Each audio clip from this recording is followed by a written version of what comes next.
porque tudo é sobre Cristo. Quando nós exaltamos a Cristo, o Espírito Santo move, ok? Então, crie essa expectativa no seu coração. Eu sei que os nossos olhos sempre vão, naturais, né? Sempre vão ser tendenciosos no sentido de olhar para aquilo que nós fizemos, olhar para aquilo que nós não conseguimos fazer, olhar para as pessoas, sempre a perspectiva natural. Mas o chamado do Evangelho é nós olharmos para Cristo, olharmos para Ele, o autor e consumador da nossa fé. E quando nós olhamos para Cristo, né, o Espírito age no nosso interior, algo sobrenatural acontece. E eu sei que muitas pessoas, elas vão cansando, e isso está relacionado com os olhos, não olhar para o lugar certo. Pastor, mas está difícil, eu estou passando por essa circunstância, estou passando por isso, minha família, meu casamento, meu trabalho, meu negócio, ok. Nós sabemos, né, no mundo nós vamos sofrer aflições, no mundo nós vamos passar por situações desafiadoras demais, mas nós precisamos olhar para Cristo, olhar para Jesus, e não é um olhar despretensioso, é um olhar crendo que toda a provisão está nele, é crendo que Ele levou sobre si todos os nossos pecados, é crendo que por causa de Cristo nós somos aceitos por Deus, é crer que por conta de Cristo eu sou salvo, é crer que eu não vivo mais agora com base do meu mérito, mas eu vivo por conta de Cristo.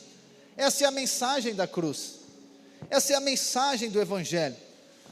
Então as 7 palavras de Jesus vai falar sobre essa revelação plena de Cristo, e isso não é somente para a sua salvação, no sentido de quando você era ímpio, agora você é filho de Deus, não, mas isso é necessário ter uma revelação constante e contínua na nossa vida, para que a fé de Deus possa fluir através de nós. Então não é Cristo somente para eu ser salvo no início, não, Cristo para eu ser salvo todos os dias. Eu preciso de permanecer crendo em Cristo, e a única maneira de eu crer em Cristo é ouvindo a mensagem do Evangelho, o Evangelho da graça de Deus, amém, irmãos? E hoje então, a primeira palavra está lá em Lucas, vamos ler juntos, Lucas 23, versículo 34, Lucas 23, versículo 34, é a primeira expressão, a primeira palavra de Jesus, aleluia, diz assim: Jesus disse: Pai, perdoa-lhes, pois não sabem o que estão fazendo. Então eles dividiram as roupas dele e tiraram sortes. Então a primeira palavra, a primeira expressão de Jesus está ligado com o perdão dos pecados. A sentença da cruz para mim e para você é perdoado. O perdão dos pecados, ele é o fundamento da fé cristã. Se nós falharmos em entendermos o perdão, nós não vamos conseguir desfrutar daquilo que Deus tem para nós. Porque Satanás é nosso inimigo, e ele sempre vai usar a condenação e acusação, intimidação, para tocar em você. E se você não tiver plenamente convicto pelo Espírito de que você é totalmente perdoado, a sua fé, ela não tem aonde se basear, ok? Você vai tentar ficar justificando a si mesmo, ou tentar convencer a si mesmo, ou tentar convencer o próprio Satanás, ou o próprio Deus, que você necessita de algo, ou você agora é bom o suficiente, ou você é ruim o suficiente, sempre vai estar voltando para você. Se você não entender aqui o perdão, nós não tivermos revelação do perdão dos pecados, nós não vamos estar numa base forte. A nossa base, ela vai ser o que nós fizemos, a nossa base vai ser aquilo que nós deixamos de fazer. Então por isso que o Evangelho é o convite a olhar para aquilo que Cristo fez. E quando nós olhamos para aquilo que Cristo fez, a primeira palavra e sentença é essa: que você é totalmente perdoado. A cruz então, ela é uma obra de substituição, nós vamos entendendo isso. Então Jesus Cristo, Ele nos substituiu na cruz do Calvário. Por quê? Porque nós que éramos para estar naquele lugar. E o sangue de Jesus que foi derramado na cruz, ele tem uma palavra, e essa palavra é sobre o perdão. O sangue fala sobre o perdão. O sangue de Jesus declara que nós somos totalmente perdoados. E é interessante nós entendermos a nossa primeira condição. Então, por que muitas pessoas elas resistem, e aí eu vou usar aqui como se isso fosse elas, né? Mas enfim, há uma questão espiritual. Mas por que há uma resistência à salvação? Porque não há aqui o quê? Uma percepção de que necessita de ser salvo. Então isso aqui é a base. Por que há uma resistência a receber perdão? É porque não há o conhecimento, a revelação de que necessita de ser perdoado. Ok? Não necessita agora. Por que eu vou ser salvo se eu não tenho necessidade? Mas aí quando nós vamos para a palavra de Deus, nós vamos entendendo a nossa condição anterior. É interessante isso, né, na vida cristã. Eu não sei você, mas comigo foi assim. Eu só entendi a minha condição antes de Cristo, depois que eu conhecia Cristo. Entendeu? Eu só entendi a minha condição antes de Cristo, depois que eu conhecia Cristo. Porque quando eu conhecia Cristo, depois que eu conhecia Cristo, eu fui entendendo da onde Ele me tirou. Antes de Cristo eu não me via naquele lugar. Não sei se você era diferente, mas eu não me via naquele lugar. Eu não achava que eu era tão pecador assim. Eu não achava que eu necessitava de salvação. Eu, né, não você, eu estou dizendo que eu me achava até bom. Eu achava que eu estava legal, né, quando olhava para as outras pessoas. Com certeza você não achava isso. Você sabia, sempre soube que era pecador. Mas o meu caso era diferente. Eu me achava bom, achava que estava tudo certo, achava que Jesus então era para quê? Era simplesmente para quem era viciado em algum tipo de droga, para alguém que não tinha o que comer em casa, é para quem que não tinha uma casa para morar. Jesus é para aquele, mas eu não, eu está tudo certo. Ó, coitado. Aí depois que a gente conhece a Cristo, a gente diz, meu Deus, eu era ruim de negócio. Então nós precisamos de entender a nossa condição. Você sabe, é o que a palavra de Deus diz, que todos nós, por conta do pecado de Adão, todos nós fomos feitos pecadores. Fomos colocados sobre a mesma sentença. Condenação à morte eterna. E você sabe que essa morte não é física, essa morte é espiritual.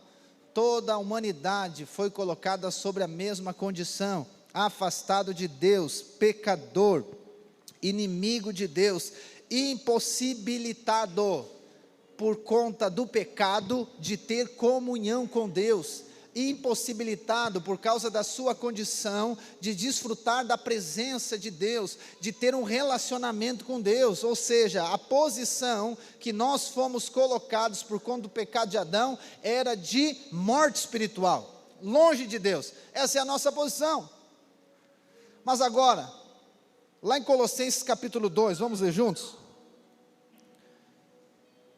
Colossenses 2,13, eu vou usar esse versículo como base. 2,13, na primeira parte, eu quero dividir em duas partes. A primeira delas, nós vamos usar primeiro. Colossenses 2, versículo 13. Diz assim, ele mostra a nossa condição. E quando vocês estavam mortos nos seus pecados e na incircuncisão da carne. Essa é a primeira parte. Então, antes de nós entendermos o perdão, nós precisamos de entender do que nós fomos perdoados. Para nós valorizarmos o perdão de Deus, é necessário que a gente saiba do que Ele nos perdoou. É a mesma coisa que uma pessoa vai pedir perdão para outra. Isso acontece às vezes nos casais, nenhum que está aqui. A pessoa vai dizer, eu quero te pedir perdão. Tá bom, pelo quê? Ué, eu quero te pedir perdão? Tá, mas por que tu quer me pedir perdão? Não, eu te perdi perdão aí, das coisas que eu falei. E o Judá vem me pedir perdão. Quero te pedir perdão, mas por quê? Pedir perdão pelo que eu fiz. Tá, mas o que tu fez? Não é sobre o que ele fez, eu quero que ele entenda que ele é perdoado de fato por aquilo que ele fez. Mas por que tu quer pedir perdão? Então as pessoas, não, eu quero pedir perdão aí, os negócios que eu te falei. Bom, o que foi? Então, para mim valorizar o perdão, eu preciso saber do que eu fui perdoado. Porque senão o perdão é aí que as pessoas, né, principalmente os legalistas, eles nos perseguem, porque a gente fala de perdão, e para ele perdão não é bem assim, não é dizer que está perdoado. Como vai dizer que está perdoado? Mas é que ele não sabe do que ele está perdoado, por isso que ele não valoriza o perdão. Ele quer cumprir a lei porque ele acha que o perdão de Deus não é suficiente, precisa fazer alguma coisa, porque ele não entendeu ainda quem ele era antes, do que ele foi perdoado, da onde Deus tirou ele. O dia que eu e você tivemos revelação, da onde Deus nos tirou, o que ele fez conosco, do que ele nos perdoou, irmão, você vai entender que o sangue de Jesus é suficiente para perdoar todos os seus pecados.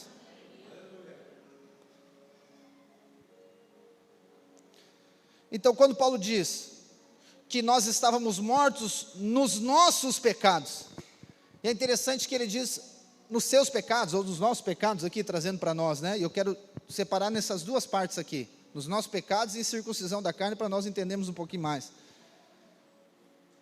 Quando Paulo diz que nós somos mortos nos nossos pecados, ele não está se referindo à natureza de pecado, ele está falando da atitude.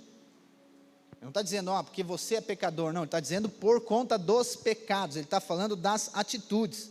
A palavra pecados aqui no original, grego, a palavra é paraptoma, que é a mesma palavra, às vezes varia de tradução para tradução, talvez na sua já esteja ali, transgressão. Então essa mesma palavra é usada para transgressão, só que pecado é diferente de transgressão. Isso aqui é fundamental nós entendemos, porque pecado está falando sobre um erro, transgressão está falando também sobre um erro, mas um erro que transgrediu ou violou uma lei. Então, por exemplo, andar aqui nessa via a 100 por hora, nós podemos considerar que é um erro, tá bom, mas como que nós vamos agora punir alguém que está andando aqui a 100 km por hora, se não tem nenhuma lei dizendo que não pode andar a 100 por hora? Nós podemos dizer que é um erro, mas não podemos condenar essa pessoa, sim ou não? Só que agora tem uma lei dizendo que 80 por hora é o limite, e agora a pessoa passou a 100 por hora, ela continua fazendo o mesmo erro, sim ou não? Só que agora o erro dela se tornou uma transgressão, por quê? Porque ela infringiu uma lei que tinha. Então agora, o texto está dizendo que nós estávamos mortos nos nossos pecados, ou seja, nas nossas transgressões. Então, para um pecado se tornar uma transgressão, precisa ter uma lei. E aqui nós vamos falar um pouquinho da lei. Eu preciso falar da lei para você entender o perdão. Muitas pessoas, e que você não é o caso, elas acreditam que a lei, ela é para que se cumpra. Só que a lei não é para ser cumprida. Deixa eu só fazer uma observação. Não estou falando da lei civil. Então você vai sair na rua ali, vai fazer, quebrar, quando você dizer, o pastor falou que não precisa. Eu estou falando da lei aqui. Eu estou falando da lei de Moisés, da lei mosaica, 613 leis que Deus deu, dessa aqui. Ok? Você sim, tem que andar, se é 80 é 80, você tem que pagar o imposto, dar a César o que é de César, você tem que fazer tudo certo, a lei tem que fazer, ok? Tem que casar no civil, é a lei. Mas, agora a lei que eu estou falando aqui, é a lei dos mandamentos, as 613 leis, ponto. Então muitas pessoas acreditam que a lei tem que ser cumprida, e aí fica aquele conflito, tá, mas tem que cumprir a lei, não tem que cumprir a lei, então agora não tem que cumprir mais a lei. Nós temos que entender, gente, qual que é o propósito da lei. Sei que você já sabe disso, mas vamos relembrar juntos aqui. Lá em Romanos, abra comigo aí, Romanos 5, versículo 20. Uma coisa me apertando.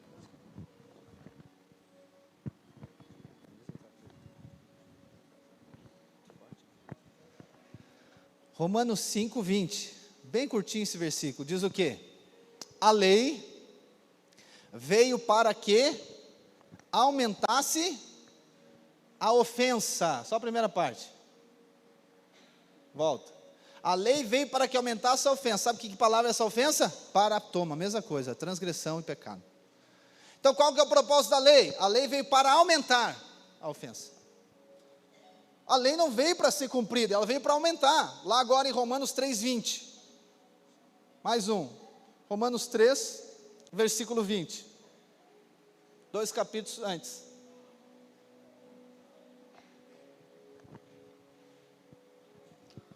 Romanos 3, 20. Porque ninguém será justificado, quer dizer, aceito. Nós vamos falar essa semana disso também. Diante de Deus por obras da lei, ou seja, atitudes com base na lei. Pois pela lei vem o pleno conhecimento do pecado. Então qual que é o propósito da lei? É para mostrar que nós somos pecadores. A lei não veio com o propósito de alguém ser aceito por Deus. A lei não veio com o objetivo de você cumprir com ela. A lei veio com um propósito de mostrar para nós que nós somos pecadores. A lei veio para que avultasse a ofensa, porque já existia pecado. Então muita gente diz, não, é porque a graça gera pecado. Não, o que gera pecado é a lei, gente, está aqui escrito. É que nem teste do Covid. Eu nunca peguei Covid. Sabe por quê? Porque eu nunca fiz o teste. Então como é que sabe que é pecado? Se tem a lei. Se não tem lei, como é que vai saber que é pecado? Como é que vai fazer que infringiu? Está entendendo, irmãos? Então por que Deus traz a lei? Deus traz a lei para o homem reconhecer, eu sou pecador. Porque o homem por si só, e vamos lá, ele não reconhece que ele é pecador. Ele não reconhecia que é pecador. Porque Deus quer dar graça. Mas a graça é para quem não merece. Deus quer salvar. Mas o homem não sabe que precisa de salvação. Então o que Deus faz? Eu vou mostrar para ti que tu precisa de salvação. O que Ele dá? Ele dá a lei. Quando olha para a lei diz, eu preciso de ser salvo, porque eu pequei, eu sou pecador, eu errei, eu sou falho, e eu não consigo ser salvo através das minhas obras, mas agora eu preciso de um Salvador. Então esse é o propósito da lei. Então Paulo diz que nós estávamos mortos nos nossos pecados, ou seja, nas nossas transgressões. Então não tente, gente, viver pela lei. Não tente achar que a lei é para ser cumprida. Quando alguém vier perguntar para você, tá, mas para que a lei? A lei é para mostrar que o homem é pecador. Na verdade, nós usamos a lei como um paralelo, ou melhor, um confronto contra a graça, né? Por conta disso, que a pessoa quer ver pela lei, quer ver pela graça. Mas na verdade ela não é um confronto. Na verdade a lei, ela antecede a graça. Vem a lei, depois vem a graça. A graça de Deus sempre existiu, mas o homem não reconhecia. Então Deus traz a necessidade. É que nem uma criança, a criança não quer comer alguma coisa. Aí o que você faz? Deixa ela sem comer. Aí ela, não quer, sabe aquela coisa, né? Não quero isso, você deixa ela sem comer. Aí no outro dia ela vai comer o quê? Vai comer até pão seco. Eu tinha os irmãos, nós fizemos um jejum, e aí ele dizia, não gosto de sopa. Tá bom. Nós ficamos 3 dias de jejum na água. Aí no 4º dia vão entregar o jejum, vamos fazer o quê? Vamos fazer uma sopa. Você acha que ele não comeu? Ele disse, agora eu gosto de sopa. É claro que gosta. 3 dias de jejum sem comer nada, tu acha que ele não vai comer sopa? É claro que ele vai comer. Está entendendo? Então o propósito da lei é para gerar no homem essa percepção de necessidade. Só que algumas pessoas acreditam que a lei é para ser cumprida. Tente cumprir a lei para ver o que vai acontecer. Não consegue, fracasso, erro, você não consegue, é muito pesado, porque não é para cumprir, não é para dar certo, entendeu? O dar certo da lei é apontar para Cristo, é você dizer, eu preciso de um Salvador. Então Paulo diz que nós estávamos mortos nos nossos pecados, ou seja, nessas transgressões, nas atitudes. Nós estávamos na posição de morte, com base nas nossas atitudes, nós erramos, irmãos. Eu não estou aqui dizendo para você que você erra, você sabe que você erra, você sabe que você errou. Tem aquele filme que Satanás criou, lembra? Eu sei o que vocês fizeram no verão passado. Eu ainda sei o que vocês fizeram no verão passado. Eu quero saber o que eu fiz no verão passado. Por isso que eu olho para Cristo, eu não quero saber do que eles irão passar. Mas por isso que é necessário a revelação do perdão, senão você sempre vai ficar olhando para aquilo que você fez, aquilo que deixou de fazer. Uma falta que nós fizemos, amém?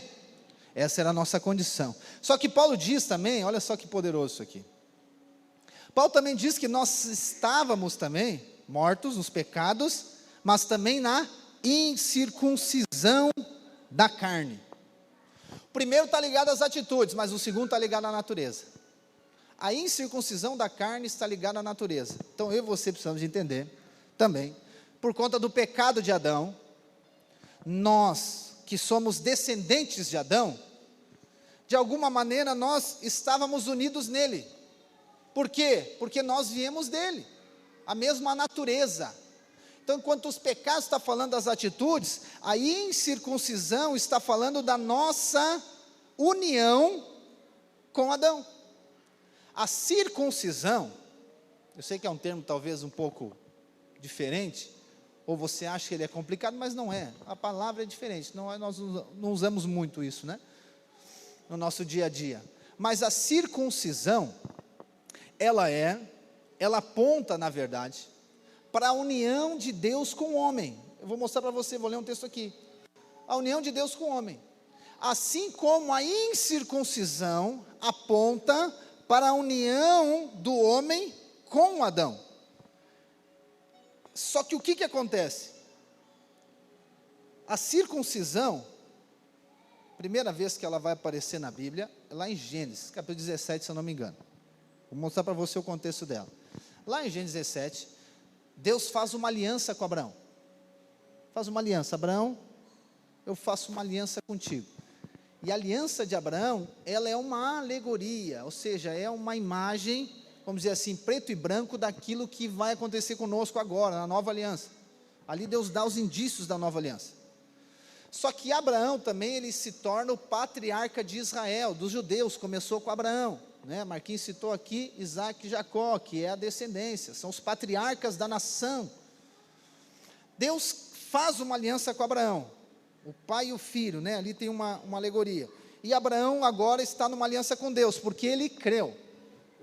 Depois de Deus estabelecer uma aliança, Deus estabelece um sinal da aliança. Qual que era o sinal? A circuncisão.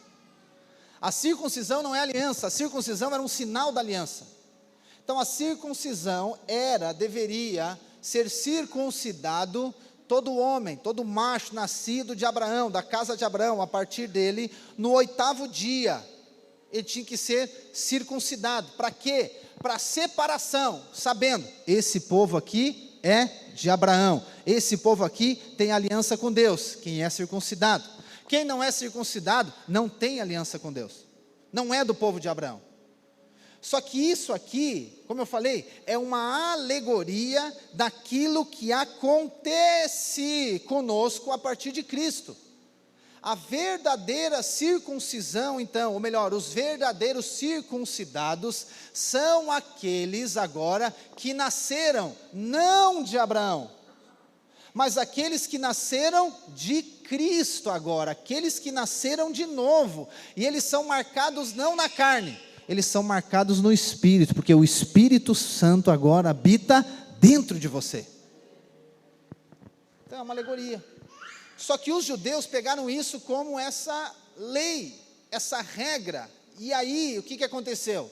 Isso se tornou uma espécie de orgulho para eles. Eu não sei como acontecia, e nem tenho vontade de saber, mas eles classificavam quem era circuncidado e quem não era. Então, se a pessoa era circuncidada, o judeu circuncidado, ele se sentia orgulhoso, eu sou circuncidado. Então, se o outro não é circuncidado, ele dizia, tu não é circuncidado, o que tu quer aqui? Então, se tornou um desprezo, eu tenho orgulho. Por quê? Eu tenho orgulho por algo que Deus fez? Não, eu tenho orgulho por algo que eu tenho. Então, a circuncisão se tornou um orgulho, a lei se tornou um orgulho dos judeus, o cumpridor da lei. Então, por isso que você vai ver nos evangelhos, os judeus religiosos perseguindo Jesus por conta que ele curava no sábado, por conta que eles davam o dízimo, por conta que eles faziam isso, faziam aquele outro, faziam aquele outro. Ou seja, a lei não estava no princípio correto, que era para apontar Jesus. A lei se tornou um orgulho dos judeus. Então eles se orgulhavam daquilo que eles faziam, eles se orgulhavam daquilo que eles eram na carne, não no espírito.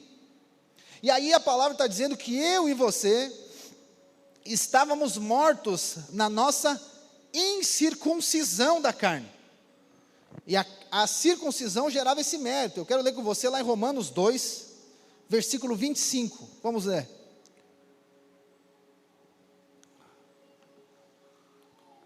Pode ser um pouquinho complicado, mas faz um esforço para entender aqui, que é poderoso.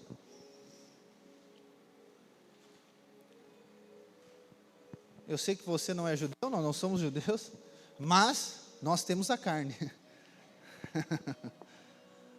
Nós temos a carne. E a tendência do homem é gloriar-se na carne. Por isso que nós cremos em Cristo. Por isso que a salvação é pela graça, mediante a fé, para que ninguém se glorie, porque é Ele, a nossa glória é Ele. Aleluia. Romanos 2, 25, olha só o que Paulo está dizendo, preste bem atenção na leitura. A circuncisão, lembra que eu estou falando? Ela tem valor se você pratica a lei. Beleza. Mas, se você é transgressor da lei, a sua circuncisão, ela já se tornou incircuncisão. Então o que Paulo diz? Que nós estávamos mortos na incircuncisão da nossa carne. Portanto, vamos seguir. Se a incircuncisão observa os preceitos da lei, não será que essa incircuncisão considerada como circuncisão? Pastor, agora me confundiu. Já estava difícil a circuncisão, agora vem circuncisão que se misturou com circuncisão, que a incircuncisão é circuncisão, e a circuncisão é circuncisão, e eu não entendi nada, pastor. Paulo está dizendo o seguinte: se a lei, vamos pegar aqui, vamos trocar a lei. Se a lei tem valor para você, você precisa praticar a lei. Você precisa praticar a lei. Mas se você é um transgressor da lei, a lei não tem valor nenhum para você.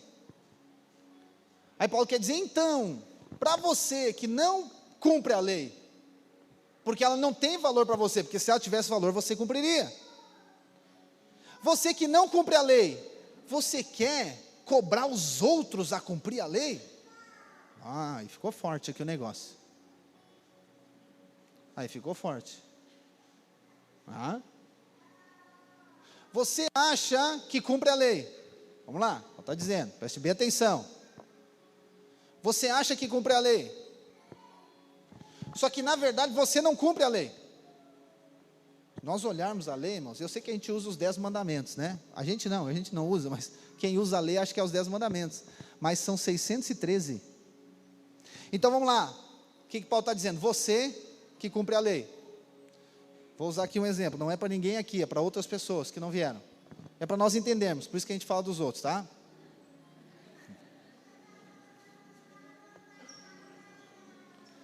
Paulo está dizendo, a lei diz para não mentir, tá bom?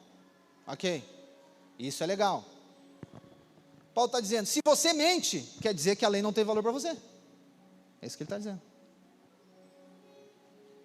Mas se você mente, como você quer dizer para alguém que ele não pode mentir? E aí, Tina, pegou, né? Mas não salva ninguém. A lei diz para não roubar. Mas se você rouba, quer dizer que a lei não vale nada para você.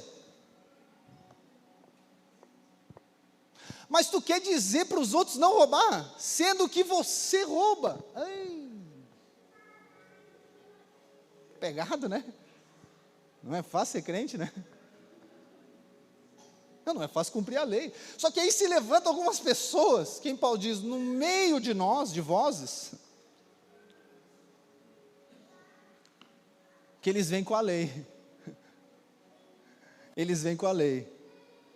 A gente olha para eles, coitado. Ele quer cobrar a lei sem ser cumpridor da lei.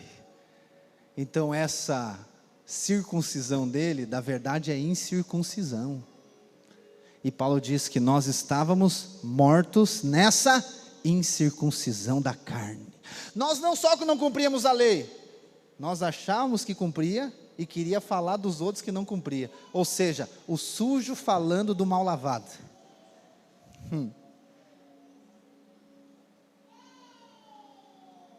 Então o que é a incircuncisão na carne, irmãos?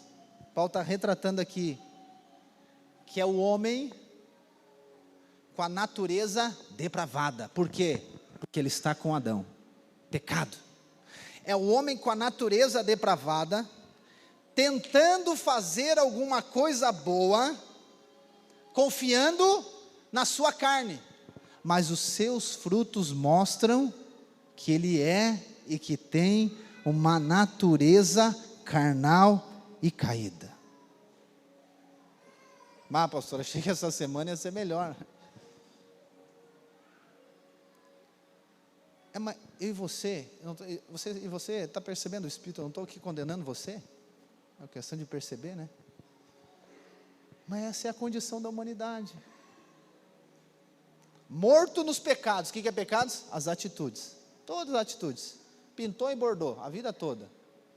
Brigou com a mulher, com as crianças, com a sogra, chutou, matou, roubou e fez e quebrou a noite e o dia também.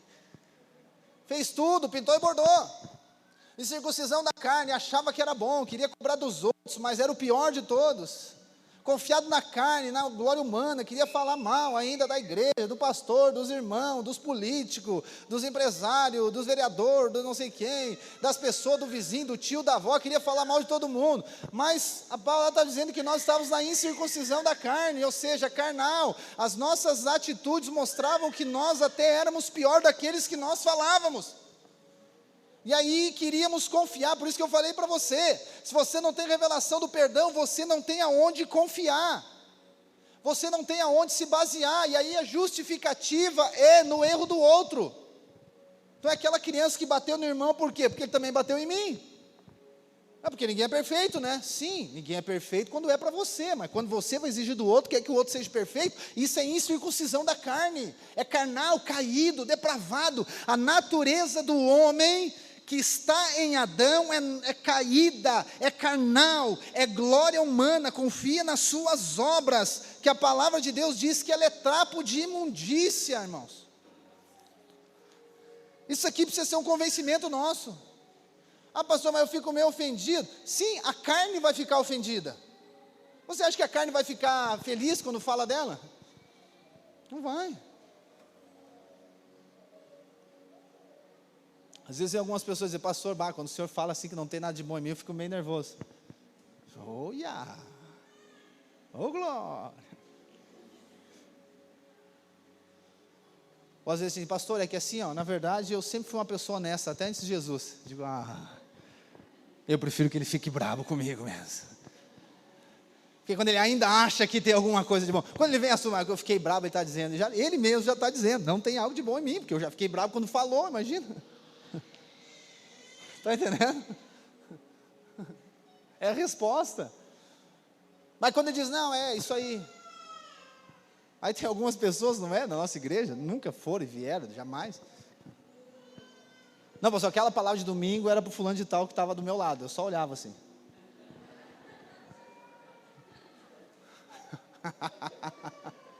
Não olha para o lado. Pastor, eu conheci alguém que era assim, ruim. Tu conheceu alguém? Aonde? No espelho?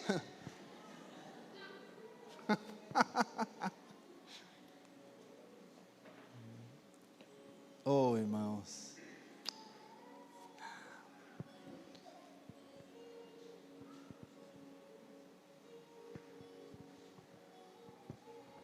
Romanos, não vou ler, mas lá em Romanos 3 também tem um texto que diz assim: não há um bom sequer,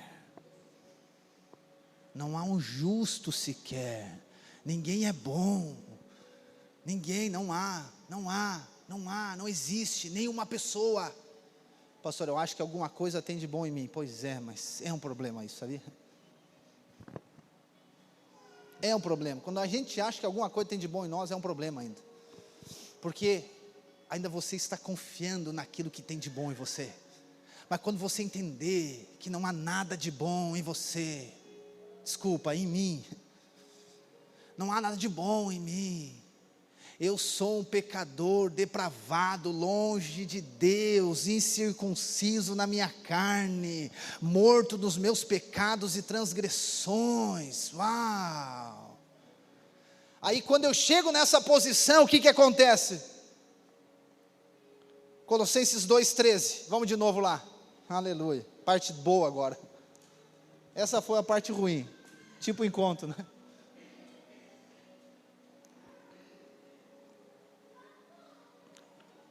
Colossenses 2,13. 2:13. 13. Não gosto muito de 13, mas é 13.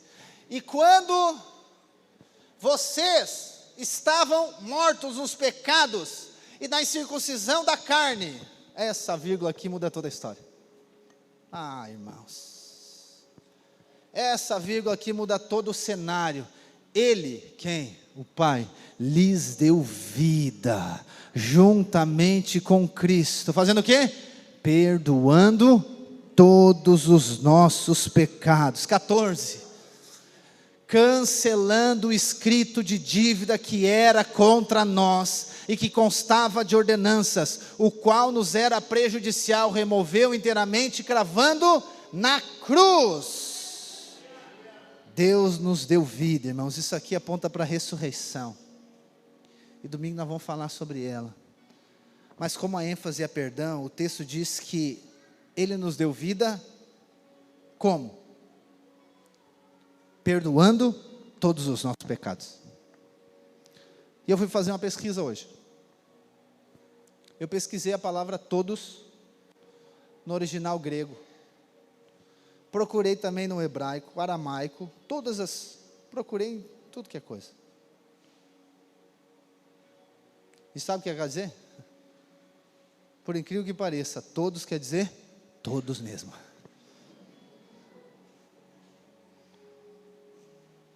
Todos os pecados quer dizer todos os pecados mesmo. Não é 90%, não é 80%, 99,9%, não, é todos os pecados. Ele perdoou todos os nossos pecados, em Cristo todos os nossos pecados foram perdoados. Cristo perdoou todos os nossos pecados. Nós estávamos mortos nos nossos pecados, e na incircuncisão da carne, o que Cristo fez? Perdoou todos os nossos pecados, todos os nossos pecados. Por isso que nós temos vida. Nós estávamos mortos aonde? Lá nos pecados, nas atitudes pecaminosas, na glória da nossa carne, nos nossos julgamentos, nas nossas intenções erradas, em tudo aquilo que nós fazíamos de errado, ou tudo aquilo que nós fazíamos de bom, achando que era nós estávamos nessa posição de morte, mas Deus nos deu vida, nos tirou da morte. Ele nos deu vida fazendo o quê? Perdoando todos os nossos pecados, e não ficou nenhum para trás. Mas interessante que o texto, a Bíblia explica ela, e o versículo 14 diz que Ele cancelou todo o escrito de dívida, irmãos. É por isso que nós somos perdoados, porque Ele cancelou todo o escrito de dívida. Paulo usa aqui uma figura de linguagem que era utilizada. Os gregos, o escrito de dívida é como se fosse uma nota, ou como se fosse uma promissória de dívida. Então havia uma promissória de dívida que era contra nós, é como se fosse a lista de todos os nossos pecados, tudo listado, imagina, tudo listado, todos os pecados, 1, 2, 3, tal, e lá embaixo a soma, tal, e um carimbo em cima, condenado,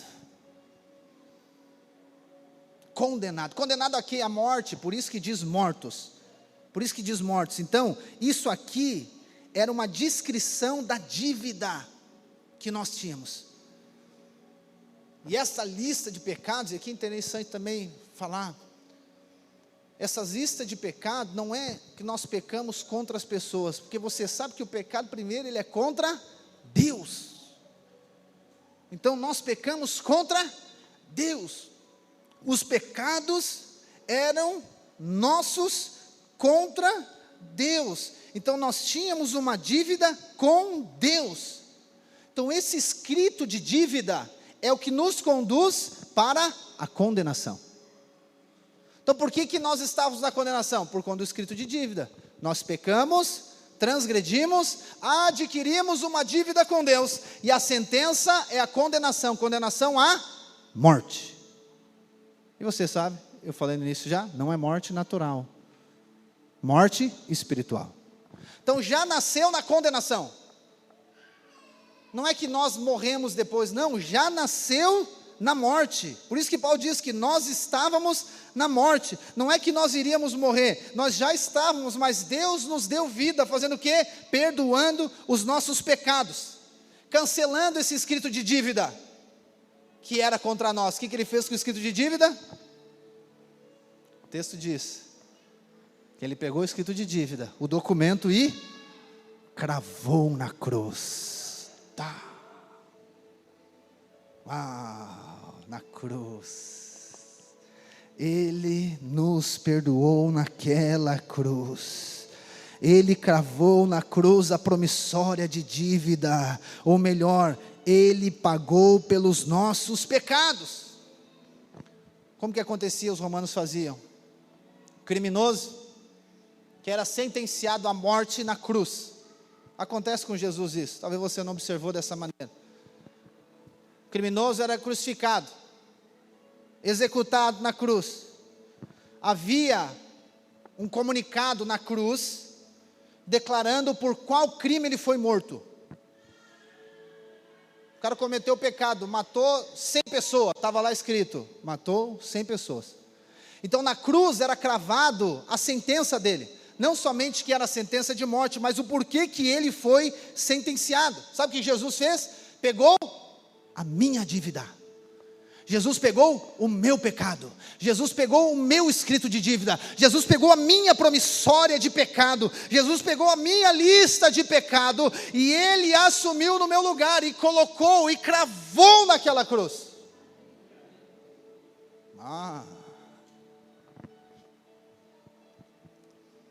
Ele nos substituiu. Pastor, Ele que morreu no nosso lugar? Não, também podemos dizer assim, sim, claro, morreu no nosso lugar, mas Ele substituiu por quê? Porque Ele pegou o nosso pecado. A morte de Jesus é por conta dos pecados. Então Ele pegou o escrito de dívida que tinha contra nós, e cravou na cruz do Calvário. E agora, quando Ele morreu, o sangue foi derramado. E quando o sangue está sendo derramado, Ele declara: Pai, perdoados. Pai, eles estão perdoados. Quando Ele está naquela cruz, a sentença é: eles são perdoados de uma vez por todas, de uma vez para sempre. Somos totalmente perdoados na cruz do Calvário. Todos os nossos pecados foram pagos. Se houve pagamento, não há mais dívida. E se não tem mais dívida, não tem mais condenação, porque Cristo foi condenado no nosso lugar. Ele pagou a nossa dívida, Ele morreu no nosso lugar. Romanos capítulo 8, versículo 1. Agora já não há mais condenação para os que estão, para os que creem em Cristo Jesus. Não há condenação para aqueles que creem, que foram perdoados por Cristo Jesus. Não há mais condenação naqueles que creem na cruz de Cristo, que declara: perdoado. Não tem mais dívida sobre você, não tem mais culpa sobre você. Por quê? Porque Cristo pagou a dívida. É tão engraçado, né?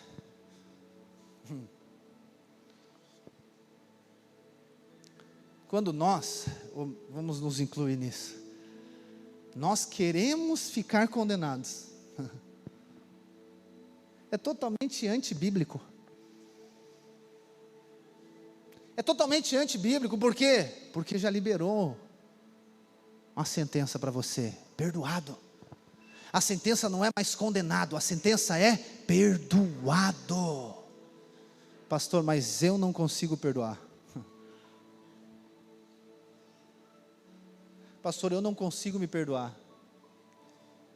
Interessante, né? Como se fosse nós que nos perdoávamos.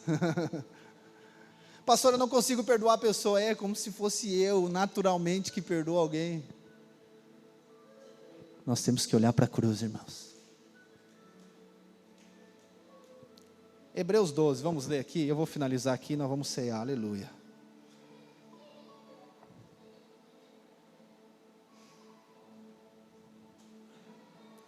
Eu sei que parece bonito, como eu falei engraçado e bonito, né, também ao mesmo tempo. Quando nós ficamos condenados e acusados, parece lindo. Eu não sei para quê, mas parece, a gente se sente, né, parece uma glória humana. Aqui que se mostra a glória humana também, é não aceitar o que Deus fez. Você é perdoado, não há mais condenação. Pastor, eu me sinto condenado. Pois é, mas você precisa ter revelação do perdão. Pastor, as pessoas ficam me condenando. Pode me condenar quem quiser, o que manda é o que a cruz fala, é o que o sangue fala de mim. E o sangue fala, é isso que nós vamos ler aqui, Hebreus 12. Vamos ler a partir do... Vamos ler do 18 para pegar o contexto.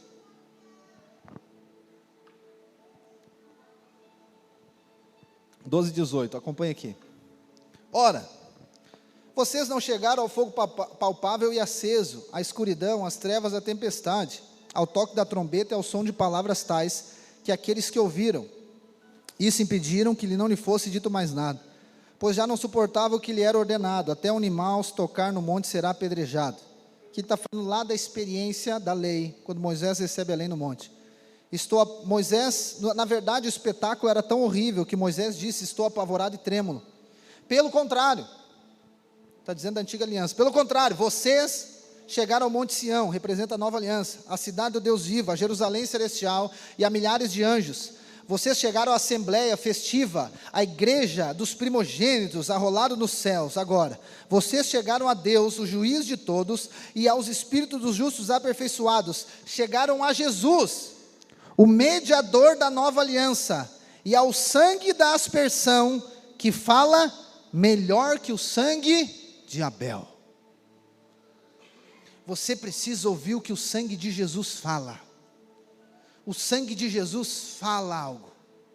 Ele fala que você é perdoado. Só que diz que fala melhor, maior que o sangue de Abel. Quantos conhecem a história de Abel e Caim? Abel era filho de Adão. Ele ofereceu um cordeiro para Deus. Seu irmão ficou nervoso e matou ele. E aí lá o texto diz que o sangue de Abel clamaria. Quando você lê a história, dá uma raiva de Caim, não dá? Sim ou não? Seja sincero. Dá uma raiva de Caim. Por que ele matou o cara? O cara não fez nada, só ofertou. O cara só deu uma oferta da primícia, do primeiro, ele deu para Deus, ele honrou a Deus, adorou a Deus, e aí ele vai lá, dá a oferta, e aí ainda é morto por conta da oferta que ele dá. E aí o sangue de Abel fala, o que o sangue de Abel fala? Vingança. Dá vontade de matar Caim na hora, se não estivesse lá. E o que a lei diz? Olho por olho, dente por dente. Então se matou, vai morrer também. Esse é o sangue de Abel. Mas o sangue de Jesus fala mais forte, mais alto. O que o sangue de Jesus fala? Misericórdia, graça, favor, perdoado, perdoado. O problema é que muito crente, ele fica ouvindo o sangue de Abel falar, e aí ele quer viver debaixo da lei, ele quer viver pela lei, mas o sangue de Jesus, o texto está dizendo que ele fala mais alto, mais forte, mais profundo do que o sangue de Abel, porque ele fala que você é perdoado. Ele fala para você que não há mais condenação sobre a sua vida, não há mais dívida, não há mais o que pagar, porque Jesus já pagou na cruz do Calvário, irmãos. Pastor, mas se a gente fala que o pecado está perdoado, tem um problema. Daí as pessoas vão fazer o que quiser. fazer uma pergunta para você. Eu tenho mais um versículo para ler. Depois de você me ouvir falando isso, eu tenho a certeza que você está aí sentado com vontade de pecar, né? Tá, né? Está só esperando, vou sair daqui e eu vou sair pecando. Não, você está aqui com o coração grato, quebrantado, dizendo: Jesus, obrigado por me salvar. Obrigado por me libertar, obrigado por pagar minha dívida. Como que a pregação do perdão vai gerar pecado? Como que a pregação da graça vai gerar pecado? Mas se eu estiver aqui dizendo para a lei para você, você já vai estar pecando sentado aí, nem precisa sair daqui. Você é perdoado, irmãos. Mas agora, para escandalizar a nossa carne, de uma vez por todas, e nós vamos cear, vamos ler Hebreus 10.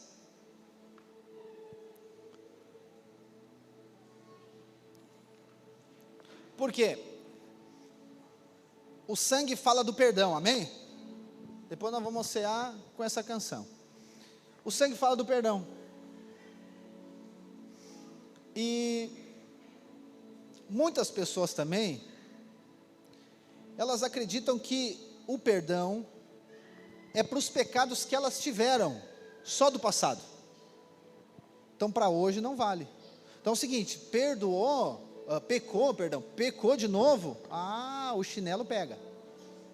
Agora vai ter que fazer. Não, o perdão dos pecados, ele é de uma vez por todas. Ou seja, é pecado passado, presente e futuro. Todos os pecados. Na antiga aliança, eu não vou abrir com você por causa do tempo, e já passei. Na antiga aliança havia o sacrifício de animais para perdão de pecado. Então, havia pecado, tinha que ter sacrifício, derramamento de sangue. Então ia lá, sacrificava, derramava o sangue. Só que o sangue que era derramado, ele perdoava os pecados, só que de maneira temporária. Passava um tempo, tinha que fazer outro sacrifício. Então, na verdade, o sangue lá da antiga aliança, ele perdoava os pecados, só que ele só cobria os pecados. Ou seja, ele só esconde. Eu só cubro o pecado, para quê? Para a bênção de Deus manifestar sobre a vida da pessoa. Mas continuava ali, pecado continuava ali. Passava um tempo, né, como se fosse um cobertor. Imagina aqui, um cobertor. Não está tão frio, mas imagina, um lençol então. Estava ali, com o tempo ele ia saindo de novo, ia perdendo a força, o sangue não era suficiente, ele ia perdendo a força, perdendo a intensidade, o sangue ia sumindo. O que precisava fazer? De novo, sacrifício de novo, sangue, cobre mais um pouco, e ia fazendo. Por isso que tinha que matar, era touro, era bode, era cordeiro, era passarinho, que não podia, aí tinha que fazer, e era sangue, era sangue, era sangue, era sangue. Todo ano tinha que fazer sacrifício, toda semana se pecava, se fizesse alguma coisa tinha que ir lá e fazer. Então, ou seja, o sacrifício, preste bem atenção nisso, o sacrifício, ele era para perdão dos pecados, amém? Mas por conta de fazer sacrifício toda hora, a consciência não era mais para perdão, a consciência já era muito mais de pecado. Então a pessoa já sabia, cara, hoje eu vou ter que matar uns 2, 3 novilhos. Por quê? Porque eu xinguei a minha mulher, xinguei a minha sogra e xinguei o vizinho. Imagina, todo dia oferecendo sacrifício, cara. Todo dia. Chega uma hora que tu já sabe, é automático. Cara, já vou matar uns 2, 3 hoje, vou deixar uns baldes de sangue aqui para fazer. Sabe que não era assim? Estou aqui sobre você. Então a consciência da pessoa não era mais que Deus perdoava o pecado. A consciência dela estava no quê? Eu sou um pecador e eu preciso sempre de perdão, todos os dias. Então eu preciso sacrificar toda hora, todo tempo. Isso era lá na antiga aliança. Mas a nova aliança, agora o sacrifício de Jesus, ele é suficiente. Um sacrifício, ele não só cobriu os pecados, a palavra diz que ele removeu, não tem mais pecado, ele não está mais escondido, porque se eu cobrir os pecados, quando ele for descoberto, o que vai acontecer? Vai gerar condenação de novo. Ou seja, vou dar uma ilustração mais fácil para você. Na antiga aliança, os boletos ficavam escondidos dentro da gaveta. Mas chegava o dia de pagar, eles vinham para cima do balcão. Você não tinha dinheiro para pagar, o que você fazia? Renegociava a dívida.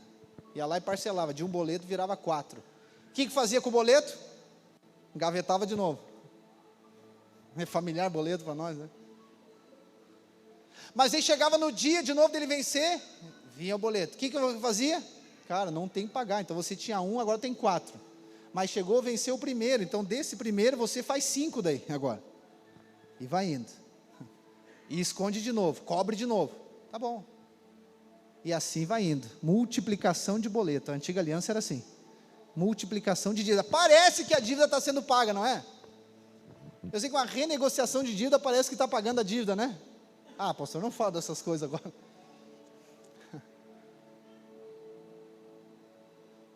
É isso que a lei traz. A lei parece que eu estou pagando a minha dívida. Então eu tenho uma dívida com Deus, mas eu vou fazer uma boa ação para alguém. Uau, parece que minha dívida está sendo paga. Volta de novo, volta de novo, volta de novo, volta de novo. Só que aí chega Jesus. Deus envia Jesus. Para quê? Para cravar os boletos todos na cruz. Todo escrito de dívida que tinha contra nós, Jesus pegou e cravou naquela cruz. Hebreus 10. Tem aí? Nessa Bíblia? Preste atenção. Vamos ler até o versículo 10, para fechar. Ora, visto que a lei é apenas uma sombra dos bens vindouros, não a imagem real das coisas, nunca consegue aperfeiçoar aqueles que se aproximam de Deus, com os mesmos sacrifícios de que ano após ano, continuamente oferece. Então olha só, sempre sacrifício. Se isso fosse possível, será que os sacrifícios não teriam deixado de ser oferecidos? Se o sacrifício aquele resolvesse. Porque os que prestam culto, tendo sido purificado uma vez por todas, não mais teriam consciência de pecado. Ou seja, foi perdoado aquele sangue, resolveu, não tem mais consciência de pecado. Entretanto, nesses sacrifícios ocorre a recordação dos pecados. Então aquele sangue era sempre para recordar os pecados. Não era para lembrar do perdão, era para lembrar do pecado. Então sempre o pecado vai ser lembrado. É isso que a lei faz, a lei lembra do pecado. Sempre, sempre. 4. Porque é impossível que o sangue de touros e de bodes remova pecados. Por isso, ao entrar no mundo, Cristo disse: sacrifício e oferta não quiseste, mas preparaste um corpo para mim. Não te agradasse, ou seja, plenamente, não fez o homem ser aceito, por conta dos holocaustos e ofertas pelo pecado do passado.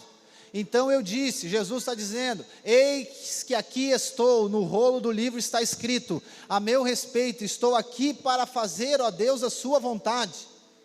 Depois de dizer como acima, sacrifícios e ofertas, holocaustos e ofertas pelo pecado não quiseste, nem deles te agradaste, coisas que se oferecem segundo a lei, num segundo momento acrescentou: eis que estou aqui para fazer, ó Deus, a tua vontade. Ele remove o primeiro para estabelecer o segundo, ou seja, aqueles sacrifícios para colocar o segundo. Nessa vontade aqui, é o que temos sido santificados, ou seja, separados, mediante a oferta do corpo de Jesus Cristo. E esse final é poderoso. Uma vez por todas. Uma vez por todas. Não há mais necessidade de sacrifício. Não há mais necessidade de cumprimento de lei. Não há mais necessidade de fazer sacrifício para ser perdoado. Não há mais necessidade de derramar sangue para ser aceito por Deus, porque uma vez por todas, Jesus disse: antes tu não aceitava, porque não era agradável o sangue de bodes e novilhos, mas agora, Deus, Pai, eu estou aqui para fazer a tua vontade, então eu ofereço o sacrifício, e o sacrifício de Jesus é suficiente, suficiente. O sangue de Jesus diz que você é totalmente perdoado.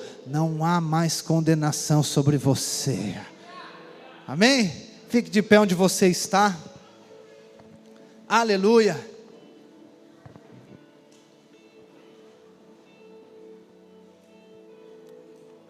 Podemos buscar ceia já? Aleluia. Você é perdoado. Todo escrito de dívida já foi pago. Não há mais condenação. Pastor, mas tem pessoas que eles, com base nisso, eles vivem pecando. Ok, mas pode saber que eles não pecam por causa da graça de Deus, eles pecam por conta da natureza pecaminosa. Eu sei que a vontade é falar a lei, só que a lei não conduz ninguém a receber o perdão dos pecados. O que conduz é a graça de Deus, o perdão dos pecados. Nada que você faça ou deixe de fazer vai mudar aquilo que Cristo fez. A obra da cruz, Cristo declara no Calvário que você é totalmente perdoado. Pastor, mas às vezes eu vivo acusado e condenado. Pois é, mas por quê? Pastor, porque eu errei, mas o seu erro já está perdoado. Pastor, mas eu falhei, o seu erro já foi perdoado, já foi pago. Ou você paga uma dívida 2 vezes? Não, né? Ninguém faz isso. Não, fui lá, paguei a dívida, fui lá agora e estou querendo pagar de novo, eles não aceitam. Não funciona, você pagou uma vez, está pago, amém? Não há condenação. Então quando nós falamos que a revelação do perdão, ela transforma a sua vida, por quê? Porque você vive livre agora. Por que muita gente vive debaixo de condenação e acusação? É porque ele ainda não teve a revelação do sangue que fala. O sangue. Pastor, mas eu acho que tem que crer no sangue, mas tem que fazer alguma coisa certa. Aí você está querendo acrescentar alguma coisa que Deus fez. Não, Deus fez a parte dele, mas nós temos que fazer a nossa. Não, nós temos que aceitar, porque Paulo disse que nós estávamos mortos. Um morto não consegue fazer nada, ele está morto, mas Deus nos deu vida, perdoando os nossos pecados. Mateus 26, e nós vamos cear. A ceia de Cristo. Mateus 26, 26. Enquanto comiam, Jesus pegou um pão e abençoando, partiu e deu aos discípulos dizendo: tomem e comam, isto é o meu corpo.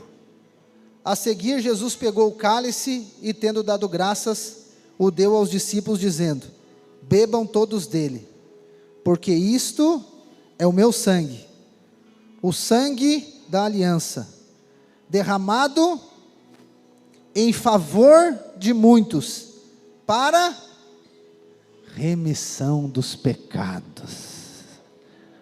O sangue é para remissão dos pecados. O sangue diz que você é perdoado. Você é perdoado. O sangue diz que Ele pagou a sua dívida. O sangue diz que você não está mais devendo. Não tem mais condenação sobre você. Não tem mais acusação sobre você. Por quê? Porque Cristo derramou o sangue dele em favor de você. Agora você é livre do pecado. Você é livre da dívida. Não há mais peso. Não há mais condenação. Por quê? Porque o sangue de Jesus foi derramado. Nós vamos distribuir o pão e o cálice agora, e depois nós vamos orar juntos. Você que é batizado nas águas, você participa conosco. Se você ainda não batizado, você ainda não participa dessa mesa, mas só está aqui, você está sendo tremendamente abençoado, por conta do sangue de Cristo.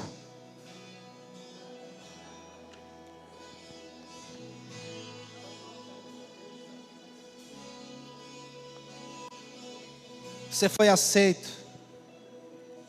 Não há mais condenação sobre você. O sangue de Jesus diz que você é perdoado. Talvez você esteja abatido, talvez você esteja ressentido,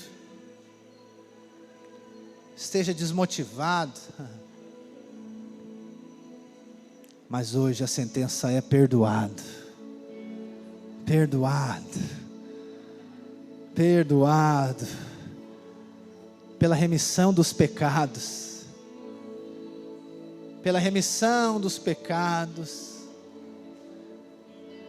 A sentença do Cristo na cruz é: Pai, perdoa eles, perdoa eles, perdoa, perdoado, você é perdoado.